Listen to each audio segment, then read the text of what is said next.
El Diván de Chus es un espacio en el que abordamos diferentes trastornos psicológicos de la mano de Chus González, psicóloga clínica que nos ayudará a afrontar mejor situaciones con las que convivimos en nuestro día a día.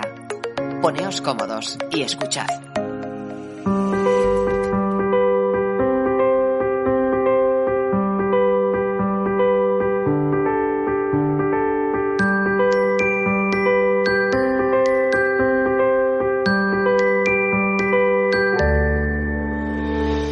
Por fin vamos a abordar una cuestión a la que le teníamos muchas ganas y que hasta ahora no habíamos tratado y que tiene que ver con algo vital, necesario y que hacemos cada día de nuestra vida, como es comer, alimentarnos. Y es que Chus González es psicóloga especializada, entre otras cosas, en nutrición. Podríamos decir que además de psicóloga clínica es psiconutricionista. Hola, Chus González, ¿cómo estás? Hola, Elena, ¿cómo estás? Pues muy bien.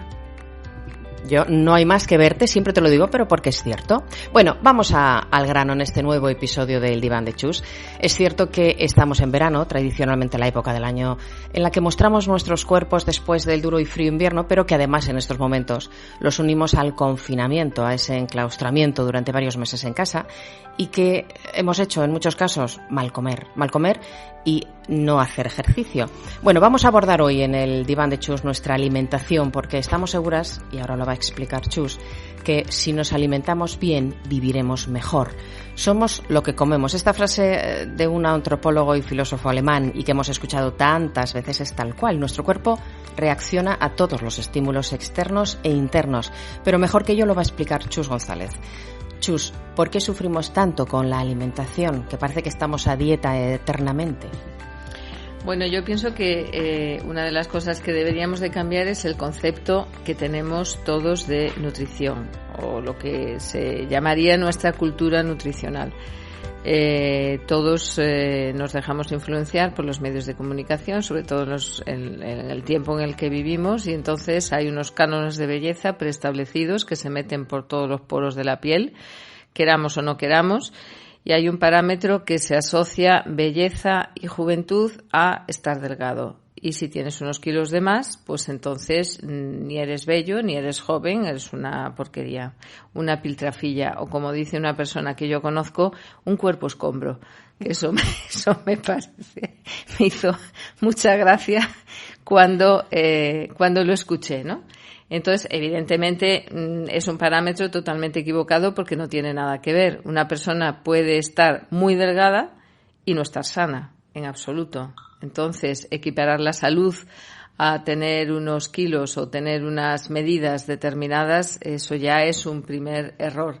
Pero bueno, esos cánones es lo que determina, cánones públicos, es lo que determina que ahora lo que acabas de decir, llega el verano, la operación bikini, que es como la operación salida, pues en los coches, ¿no? La operación bikini. Estamos siempre en operación. Ahora es la operación bikini, entonces tenemos que ponernos a dieta para tener un bikini estupendo. No pasa nada. Después volvemos a comer en otoño. Y luego es la operación para las Navidades, que ya nos ponemos como cerditos, ¿vale? Y luego en las rebajas llega la siguiente operación. O sea, vamos de operación en operación. ¿Y cómo hacen las dietas? Pues también las dietas es un efecto yo-yo de sube y baja. Haces dieta, puedes bajar de peso, pero como lógicamente eso no se puede mantener en el tiempo porque es inviable, volvemos a subir. Y así, pues operación en operación, dieta en dieta, así se pasa muchísima gente de las personas que llegan a la consulta con otro tipo de problemas que se justifican a través de una mala nutrición. Claro, eso es lo que apuntaba yo al principio, que estamos, parece, en una dieta eterna. Eternamente estamos haciendo dieta y sometiéndonos, bueno, pues a esos cánones de los que tú hablabas. ¿Cómo es una alimentación saludable, Chus? ¿Qué parámetros tenemos que tener en cuenta para aprender a alimentarnos? Que yo creo que esa es la base de todo, ¿no? En vez de someternos a esas dietas estrictas una tras otra. Bueno, de entrada sí me gustaría hacer ahí un pequeño apunte, ¿vale? Porque yo colaboro en mi clínica con nutricionistas. Yo no soy nutricionista, yo soy psicóloga clínica. Sí es cierto que he tenido por los pacientes que llegaban a consulta con problemas nutricionales muy marcados, aunque el motivo de la consulta era siempre un problema psicológico. Me he visto en la necesidad de especializarme en temas nutricionales, pero ahora mismo pues el equipo cuenta con una nutricionista concretamente para trabajar los aspectos alimentarios, costumbres, hábitos, pues estilos de alimentación diversos. Y el concepto de psiconutrición que comentabas antes, a lo que hace referencia es a la colaboración a la interrelación entre las dos disciplinas, la nutrición por un lado y la psicológica por otro. Esto está dando unos resultados estupendos. Yo le introduciría otra especialidad más, que sería el entrenamiento físico. Entonces, si hay una colaboración multidisciplinar entre psicólogo clínico, nutricionista y entrenador personal, pues entonces estamos salvados, los resultados son perfectos, son permanentes y el abordaje es muchísimo mayor. Dietas cero es un término que no, en respuesta a tu pregunta, ¿cómo sería una nutrición adecuada? De entrada te voy a decir lo que no debería de ser. Y lo que no debería de ser es prácticamente lo que hace todo el mundo, que es la operación bikini, me pongo a dieta. Entonces, todo lo que sea restrictivo o prohibitivo ejerce en nuestro cerebro un mayor deseo. A mayor prohibición, mayor deseo. Yo eso lo he experimentado en mí misma. Yo nunca he estado a dieta porque era un rabo de lagartija y entonces mi problema era que no engordaba. Y me acuerdo que una vez, cuando era estudiante, vivía con 2 chicas que estaban siempre a dieta. Entonces, pues aquello que como que hay que estar a dieta. Y yo decía, bueno, pues me voy a poner yo a dieta. Y a lo mejor pesaba, 45 kilos. Yo decía, bueno, pues vamos a ponernos a dieta a ver qué pasa. Y me pasó que, claro, no se podía comer chocolate y a mí no me gustaba el chocolate. Pues es que me sorprendía a las 3 de la mañana un día saltando la nevera en busca de chocolate. Con lo cual yo dije, ¿qué me está pasando? Esto bueno desde luego no es. Porque empecé a tener comportamientos que de por sí yo no tenía cuando mi alimentación era súper normal, tradicional y sin ningún tipo de problema, ¿no? Entonces, esto viene al hilo de decir lo que te comentaba, mayor prohibición, mayor deseo. Entonces, todo lo que sea restrictivo, no puedes comer esto, no puedes tal, evidentemente hace que estemos siempre buscando, es como si lleváramos un imán en la cabeza, no puedo comer chocolate, de repente me fijo en todos los niños que llevan bocadillo de chocolate, las palmeras de chocolate, las confiterías, o sea, eso no funciona. Quien dice no puedo comer chocolate, no puedo comer determinados alimentos o no puedo comer, tengo que hacer una dieta muy restrictiva diciéndome que tengo que comer, que no puedo comer, todo ese tipo de cosas. Las dietas son solamente temporales. Y todo lo que no se pueda mantener en el tiempo es transitorio y no funciona, no es eficaz. De ahí el efecto yo-yo. Yo, más que dietas o un estilo nutricional determinado, hablaría de hábitos de vida saludable. Entonces, en los hábitos de vida saludable, de hecho, en las últimas ediciones de la pirámide de alimentación saludable que tengo aquí, del 2015, de la Sociedad Española de Nutrición Comunitaria, siempre la pirámide empezaba con alimentos y ahora mismo tenemos en la base de la pirámide, tenemos agua, 4 o 6 vasos al día, técnicas culinarias saludables, nada de frito, rebozados, este tipo de cosas, un balance energético que implica un peso adecuado, peso y medidas, no solamente peso, equilibrio emocional, que es donde se manifiesta que el tema psicológico es súper importante, y luego actividad física diaria, que no tiene por qué ser deporte, puede ser simplemente una actividad física diaria adaptada a la edad de 60 minutos diarios. ¿Vale? Esto es lo que ponen en la base de la pirámide. Aquí precisamente lo que se está hablando es de psiconutrición. Está hablando de la parte nutricional, de las técnicas culinarias, de lo que comemos y luego del equilibrio emocional y, lógicamente, la actividad física. Cuando esos 3 parámetros funcionan al unísono, el resultado es estupendo.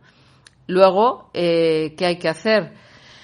Pues, evidentemente, cuando tratamos en la consulta un tema de sobrepeso, por ejemplo, pues hay que hacer primeramente una anamnesis o una investigación para saber por qué come esa persona, para qué come, cuáles son sus hábitos, no solamente de nutrición, sino de vida. Cada caso es único. Nos encontramos que la mayor parte de las veces se come por ansiedad, luego lo que subyace es un problema de ansiedad y el sobrepeso es la consecuencia del problema de ansiedad. Luego, entonces, si no tratamos la ansiedad, difícilmente vamos a estar parcheando. Es como, por ejemplo, el bruxismo. El bruxismo o lo que se llama normalmente rechinar de dientes, ¿no? Hay gente que es muy ansiosa y por la noche cuando duerme rechina los dientes. Va desgastando los dientes hasta quedarse sin piezas dentarias. Entonces, ¿qué hace? Va al dentista. El dentista le pone una férula, bueno, fenomenal, para dormir, no rechina los dientes. Pero si no va al psicólogo y se trata el problema de ansiedad que hay subyacente, pues es como matar moscas a cañonazos. Vas a seguir rechinando los dientes y teniendo bruxismo toda la noche, porque lo que haces es que el masetero lo presionas y entonces eso hace que las piezas dentarias rechinen. Vete al origen del problema y si eres una persona ansiosa, trabájate tu ansiedad, que también ahí sería una psicoodontología en lugar de una psiconutrición. Sería la colaboración entre el odontólogo y el psicólogo. Se trataría el problema de ansiedad de base y luego se haría el abordaje también de los dientes, ¿no? En este caso de la nutrición. Nosotros hacemos primeramente el abordaje psicológico para determinar cuáles son las causas que están influyendo en ese sobrepeso. Vemos que casi siempre las causas son de tipo psicológico, no solamente de malos hábitos alimentarios, y entonces ahí empieza la colaboración interdisciplinar entre estas tres especialidades, no solamente nutrición, sino también el entrenamiento personal, que me parece de vital importancia. Yo cuelgo continuamente mis redes, mis caminatas, el deporte, y si no puedes deporte, actividad física, si no lo que puedas, y eso da unos resultados muy buenos. Es que eso es básico. Hablabas de ansiedad, pero ¿cuántas veces hemos escuchado en nuestro entorno o nos ha ocurrido a nosotros que en cualquier situación de nervios lo primero que haces es atacar la nevera o tirar, que por cierto luego hay una pregunta que te han hecho a través de las redes sociales, ¿por qué no puedo dejar de comer patatas fritas? Nos dice una seguidora de tus redes. Bueno, pues todo tiene que ver con la ansiedad, todo está relacionado. ¿Por qué la comida es nuestro aliado en esas situaciones emocionales complicadas?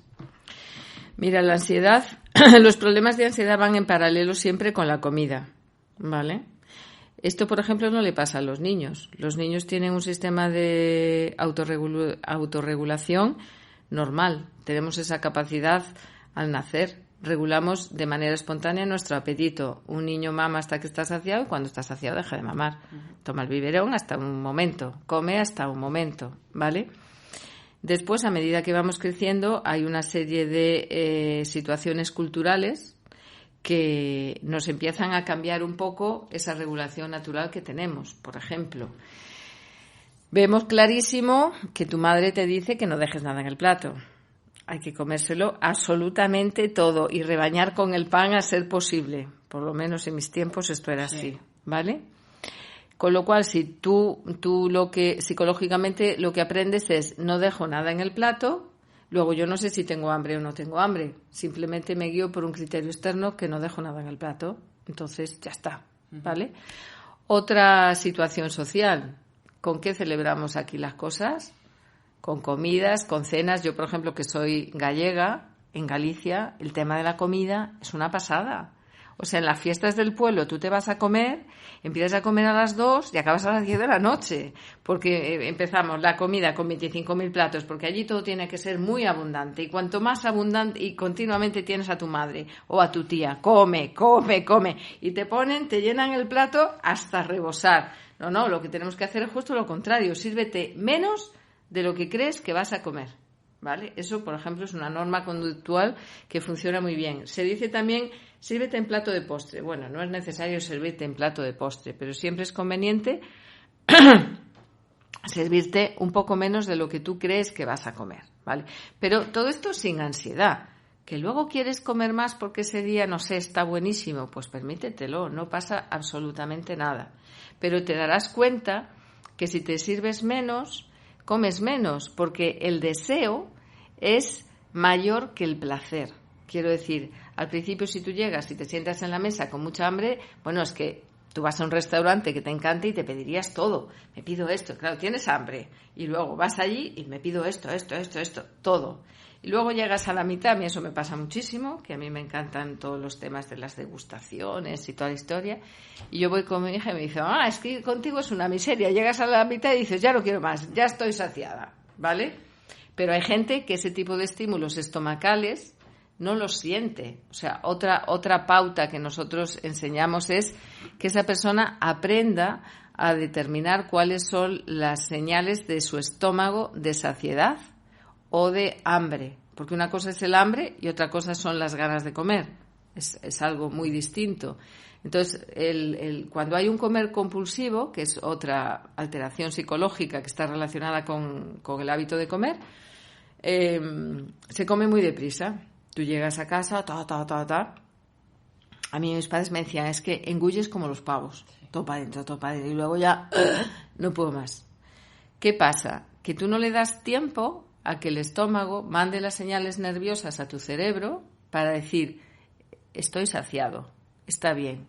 Entonces, una de las normas de las cosas, de los aprendizajes que se hacen todo esto es aprender a comer despacio, con tranquilidad, apoyar los cubiertos entre bocado y bocado, nada de estar ahí que comes uno y ya estás pinchando el otro como si no hubiera mañana y se te fuera a escapar la comida del plato, o sea que no, que se va a quedar ahí tranquila, no pasa nada.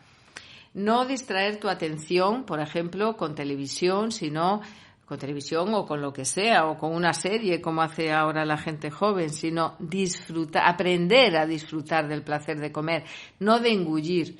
Entonces, si tú comes despacio, tu estómago va asimilando esa comida y, lógicamente, a nivel de tu sistema nervioso central, el estómago manda señales a tu cerebro para decir ya estoy saciado. Pero si tú te metes la comida de 1 hora, te la metes en 10 minutos, no le das tiempo a que este proceso de autorregulación a nivel del sistema nervioso se produzca. Entonces, es otra cuestión que hay que aprender a comer al acto de comer. Aprender a cocinar, otra cosa que tenemos costumbres culinarias, pues claro, está buenísimo, pues claro que está buenísimo, todo lo que engorda está buenísimo. La pregunta que decías antes, que alguien preguntaba de las patatas fritas. Bueno, las patatas fritas es un flash para todo el mundo, nos encantan las patatas fritas. La grasa, el azúcar y la sal, ¿qué es lo que no es saludable? Bueno, pues son las sustancias más placenteras. ¿Por qué son placenteras? Porque segregan dopamina y endorfinas. Y esto nos hace sentir mejor, generan esos cambios en el cerebro. Y bueno, yo me como un chisme de Pringles y me lo paso pipa y me chupo los dedos y... Está estudiado todo, ¿eh? Claro, está todo totalmente estudiado. El olor, los potenciadores de sabor, todo. Para que, por ejemplo, cuando ves un anuncio de pizzas, ¿no? No voy a decir marcas, pero todos sabemos cuáles son en la tele. ¿Qué te ponen?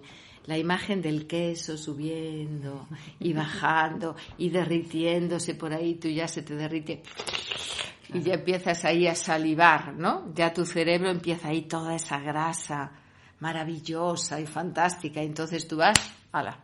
Es que como el telepizza no hay nada, o las Pringles no hay nada. No, son alimentos cero saludables, pero son muy apetecibles. Entonces llegará un momento que cuando tú empiezas a tener una cultura nutricional adecuada, por ejemplo, de qué son alimentos sanos, qué son alimentos procesados, qué son alimentos ultraprocesados, y entonces empiezas a ver qué efectos tiene eso en tu cuerpo. Fíjate que no estoy hablando de adelgazar, estoy hablando de salud, que es otro concepto, ¿vale? Y estoy viendo que a lo mejor sí, yo me tomo las Pringles, vale, estupendo. Pero luego, si yo ya sé qué hacen las Pringles en mi cuerpo, yo no me voy a sentir bien, porque voy a decir, ostras, me he tomado esto, ahora me siento llena, estoy hinchada, tal. Por ejemplo, ahí vendría el vómito en las personas con trastornos de alimentación, ¿vale? Entonces, tenemos que tener esa cultura nutricional para estar en la libertad de elegir lo que queremos comer, cómo lo queremos comer y cuándo lo queremos comer. Esta es la respuesta a esta persona que dijo, ¿por qué las patatas fritas? El crujiente de las patatas fritas, por ejemplo, es un estímulo auditivo. Crac, crac, crac, crac. Bueno, si son unas patatas fritas con cervecita, que yo era adicta a las patatas con la cerveza fría en medio de un paisaje y estás ahí, patatita.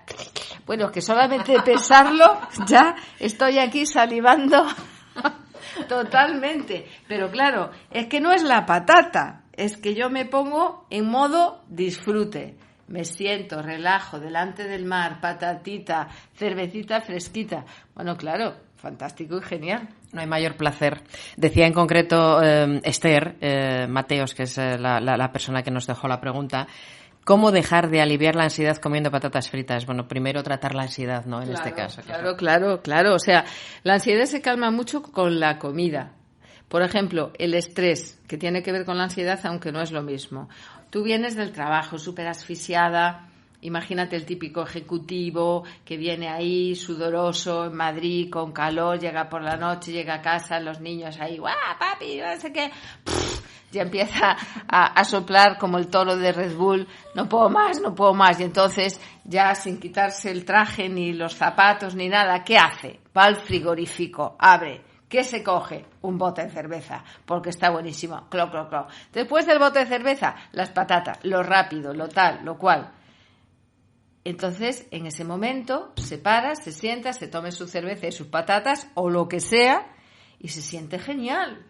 Ha llegado al paraíso. O sea, ¿cómo no vas a tomar eso? Genial.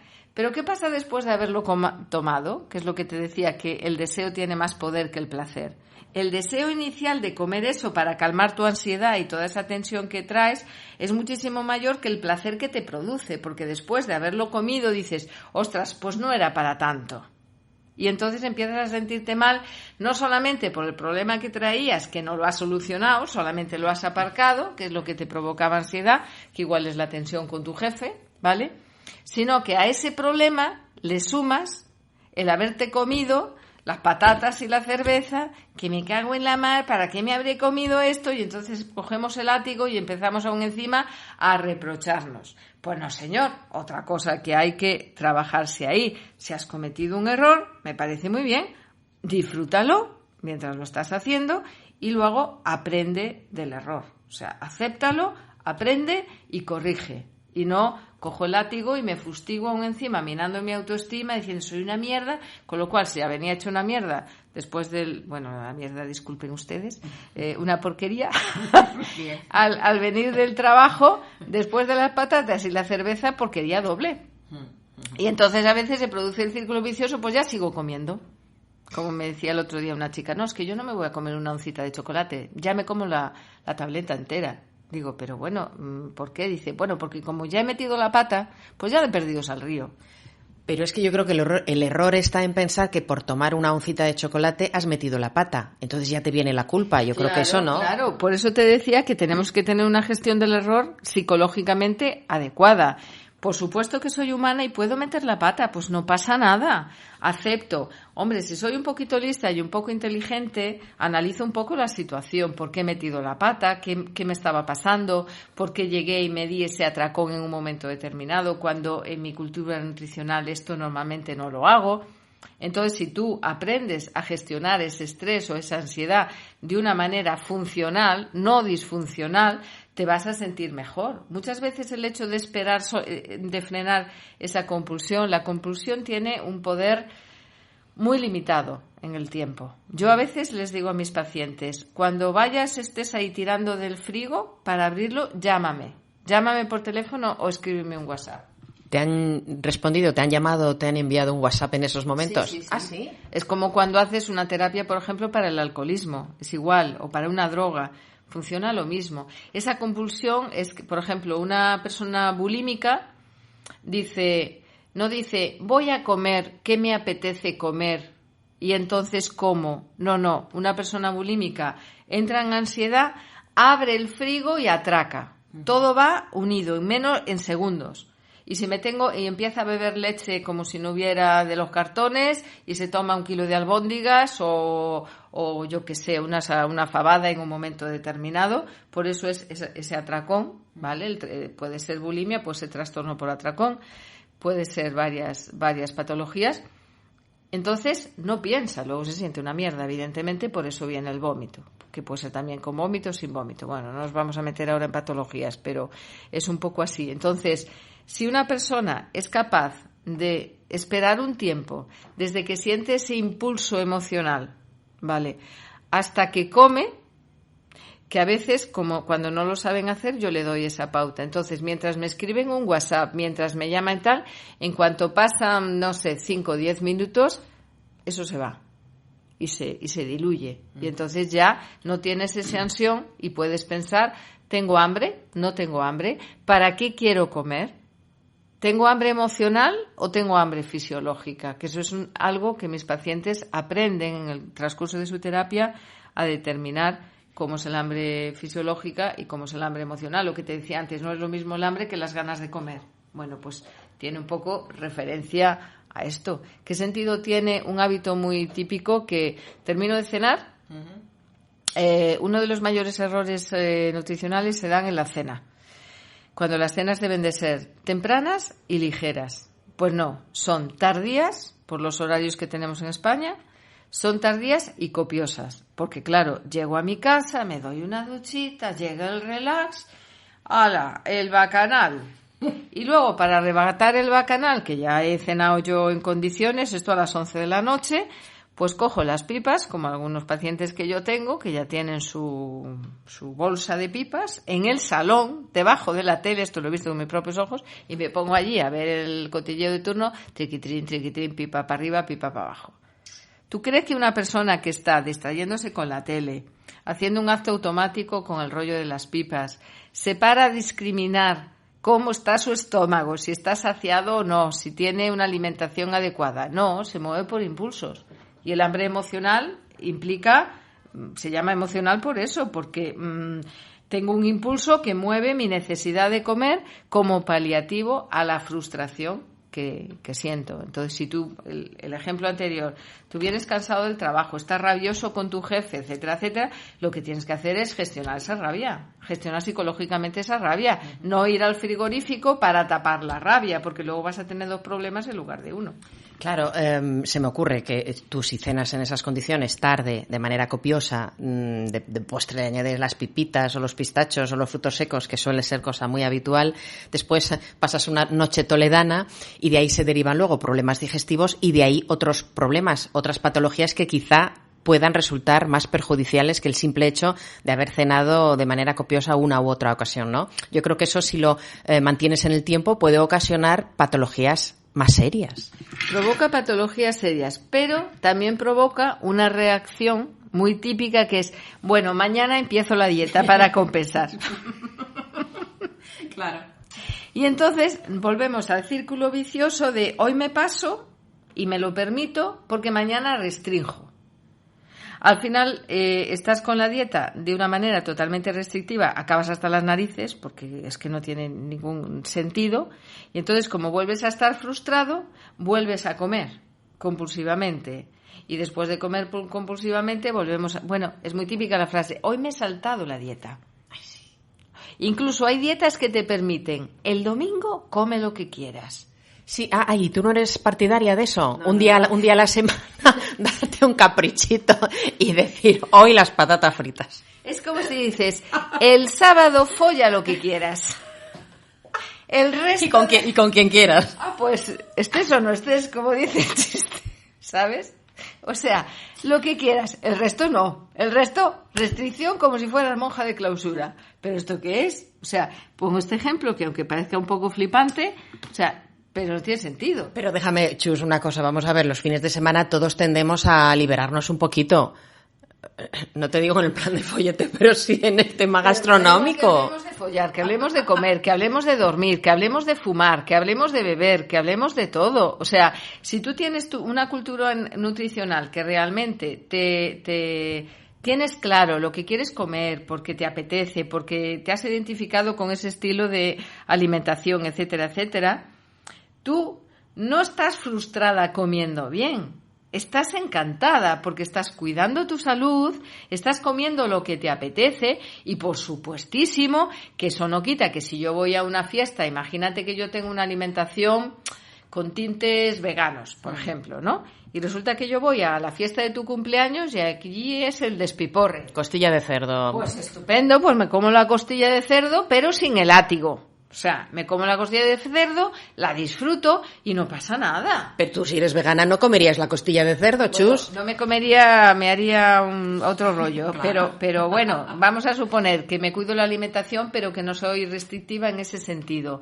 Entonces, o te tomas una tarta increíble, que yo normalmente no tomo dulce, pero voy a un cumpleaños y la como y la disfruto como nadie y si además está bien hecha y tiene ingredientes de calidad, la disfruto más todavía, ¿vale? Entonces no es decir, uy, me he pasado, es terrible. No, hay un porcentaje, hay un 10% de tu alimentación para meter la pata. Y si un día te da el subidón de irte al Burger King, porque cuando eras pequeña ibas al Burger King y han puesto una al lado de tu casa, y dices, ay, fíjate, voy a experimentar qué pasa si me como una hamburguesa. Pues no pasa nada, cómetela, pero cómetela con conciencia, como yo le digo a mis pacientes, cómela y disfrútala. No porque se va a acabar y mañana vuelvo al puerro, no. Te comes la hamburguesa, la disfrutas y luego tú determinas si quieres volver al puerro o te quieres quedar con la hamburguesa. Eso ya es comer con conciencia. Yo soy consciente de cómo me quiero alimentar, lo mismo de cómo me quiero vestir, cómo quiero trabajar o cómo quiero gestionar mi estrés. Todas las personas que vienen a mi consulta tienen una gestión emocional pésima, sea el problema que sea el que les trae a la consulta, porque ni se conocen ellas mismas, ni están en contacto con ellas mismas para saber qué quieren, qué necesitan, para aprender a gestionar esas emociones que nos machacan la vida, y entonces se dedican a funcionar por acción-reacción. Y tenemos que distinguir entre reaccionar o decidir o responder. La reacción es una impulsividad, que yo en un momento determinado estoy hasta las narices, ¡buah!, y doy un puñetazo, o doy un grito, o asalto la nevera, vamos a decir. Y decidir o responder no es impulsivo, es racional. Yo pienso y decido. Me pongo delante del frigo y decido si me como la fabada o no me la como. No es, abro el frigo y sin pensar me como lo primero que pillo. ¿Entiendes un poco ahí esa diferencia? Es que al final todo pasa por nuestra mente y por el saber gestionar nuestra cabeza, nuestras emociones, nuestros impulsos y controlar esa ansiedad, porque todo deriva hacia ahí. Hay otra seguidora de tus redes, Susana, que nos decía a través de Instagram que come lo que no debe. Claro, bueno, pues es el eterno problema. Pero ¿por qué, Susana? Vamos a ver, Susana, ¿por qué no comes ¿por qué comes lo que no debes? Pero fíjate, solo en la expresión. No como, que es una expresión negativa, sí, lo que debo. Sí. Cuando utilizamos el debo o el tengo, eso es una obligación. Debería de comer puerro, si volvemos al puerro, sí, ¿no? Sí, sí. Debo de comer puerro. ¿Por qué debes? Es una elección tuya. Si volvemos a tu cultura nutricional, tú eliges qué tipo de nutrición quieres. Yo jamás le quito, cuando hacemos las sesiones clínicas con mi equipo y mi nutricionista, se hace un estudio muy detallado para ver cuáles son los alimentos que identifican a esa persona y para qué los come, porque siempre hay un propósito. Yo como esto para sentirme bien o para alimentarme o para disfrutar o para lo que sea, ¿vale? Entonces, nadie tiene que comer. No somos pequeños para que nuestra madre nos obligue a comer lo que hay en el plato y te lo comes hasta el último bocado, ¿vale? No, tú decides lo que quieres comer. Entonces, si quitamos el factor de prohibición, como veíamos antes, nos sentiremos libres de elegir lo que yo quiero comer. Y si tú tienes una buena cultura nutricional, elegirás aquello que te hace sentir bien, no lo que te hace sentir mal. Yo a lo mejor, si me encantan los gin tonics, puedo decir, pues me pongo de gin tonics. Claro que si me dejan solo el sábado para tomar gin tonics, me tomaré 20 hasta que me ponga malísima, ¿vale? O sea, ahí viene la restricción. No. A mayor restricción, mayor deseo. Lo veíamos en el confinamiento. No puede salir. Todos muertos porque queríamos salir. ¿Nos dejan salir? Pues ahora nos quedamos en casa. ¿Sabes? O sea, Eso es algo mental. Entonces, ¿qué pasa con la madre o con el padre? Cuando nos educaban y nos restringían, no puedes salir, pues todo el día maquinando a ver cuándo puedo. Esto es igual. No como lo que debo. No debes. Ya eres una persona adulta, debes de saber qué tipo de alimentación quieres hacer en tu vida, cómo que esto hay que verlo, esto ya es tarea del nutricionista, qué alimentos le vienen bien, hay que hacer un estudio sobre las enfermedades o a lo mejor comorbilidades que hay de algunas alteraciones o enfermedades, y hay que determinar qué le viene bien a esa persona dentro de los gustos de esa persona. Porque si a esa persona le encanta la leche, tú no puedes quitarle la leche así de entrada. Y te ponemos algo súper depurado para que adelgaces. No. No es como lo que debo, como lo que quiero. Y obviamente, si yo soy una persona disfrutona, que yo lo soy, que me encanta disfrutar con todo lo que hago, comeré aquello que me haga disfrutar. Pero a lo mejor tengo que aprender a disfrutar no solamente de la pizza y de la hamburguesa, sino tener una mentalidad abierta para abrirme a otros productos, a lo mejor de corte más ecológico, más integral, a otras formas de cocinar, porque a lo mejor yo soy la reina de la fritanga y empiezo a tomar cosas a la plancha, al vapor, en el horno, etcétera. Entonces, tenemos que abrir nuestras cabezas para no ceñirnos una dieta. Pues tú te vas con la dieta, te vas con el papelito para casa, o sea, el típico nutricionista de Sicilia 1900... Te vas con el papelito, dieta de no sé cuántas calorías. Come esto, no hagas esto, y todo Dios ahí. ¿Me pasas la dieta? La mía no pone esto. Pásame la dieta, como el que dice, me pasas el donus. O sea, eso es patético. Entonces, no es como lo que debo, es como lo que quiero, sabiendo que previamente has tenido que tener una parte activa en tu salud, determinando lo que comes. Como decías al inicio del podcast, somos lo que comemos. ¿Cómo no le vamos a dar importancia a eso? Es de vital importancia. No es lo mismo que tú vayas a comer, si luego te vas al campo a darle allí con el zacho y con la historia, como se hacía antiguamente, que antiguamente la gente, nos metemos un cocido entre pecho y espada. Claro, pero la gente se iba a labrar al campo. Yo ahora me vengo aquí toda la tarde a pasar consulta con el cocido. Tengo aquí el cocido para arriba y para abajo toda la tarde. Pues si no me sienta bien, obviamente no lo hago. Entonces, siempre hay planes absolutamente personalizados donde el paciente tiene una parte activa, es el protagonista de su vida y determina cómo quiere comer, qué quiere comer y para qué quiere comer. Y cualquier persona que necesite ayuda para calmar esa ansiedad que nos lleva después a comer de manera compulsiva, a comer más de lo que debemos. Mira, Arguiñano siempre dice, la mejor dieta, yo cuando hago dieta, hago la dieta CLM, que es comer la mitad, que es uno de los buenos consejos que dabas tú antes. Comer menos, no comer con los ojos, que si comiéramos con los ojos muchas veces decimos, venga, copete, que nos pongan hasta arriba el plato, y no, bueno, pues comer la mitad, siendo consciente un poquito de cómo nos alimentamos.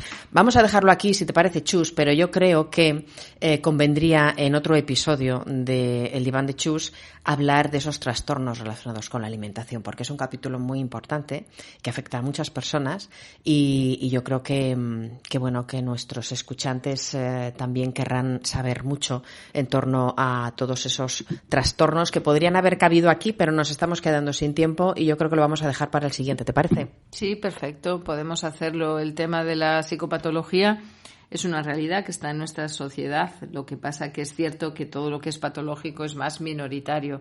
Hay muchísimos más problemas de obesidad y de sobrepeso que de anorexia, bulimia, trastorno de trastorno por atracón, ese tipo de cosas. Pero evidentemente pues también forma parte de las patologías ligadas a la alimentación. Pues quedamos emplazados para el siguiente episodio de El Diván de Chus y vamos a concienciarnos de que lo que hay que hacer es aprender a comer de manera consciente. Y bueno, si tenemos problemas de ansiedad, primero resolver esos problemas de ansiedad, que son los que nos llevan a abrir la nevera y a comer más de lo que debemos. Chus, ¿algo que añadir? Pues sí, hay una cosa que me gustaría añadir que es fundamental para mí, y es que en lugar de fiarnos o de seguir el concepto de estética o el concepto de belleza, que elijamos un criterio de autocuidado y un criterio de salud. Se trata de tratar bien el cuerpo porque es el que nos permite vivir. y si comemos con conciencia y comer con conciencia implica cuidar mi salud, tendremos como consecuencia un peso adecuado. No poner solamente el énfasis en el peso, sino en la báscula mejor y las dietas, todo eso tirarlo por la ventana, sino poner la conciencia en mi cuidado, que eso también es autoestima. Tenemos mucho trabajo por delante, me temo. Bastante. Hasta la próxima, Chus. Hasta luego, Elena. Chao, chao. Puedes seguir a Chus González en sus redes sociales a través de Instagram, Facebook, Twitter o LinkedIn. No olvides que si comentas y compartes este contenido, nos ayudas a su difusión y a seguir creciendo.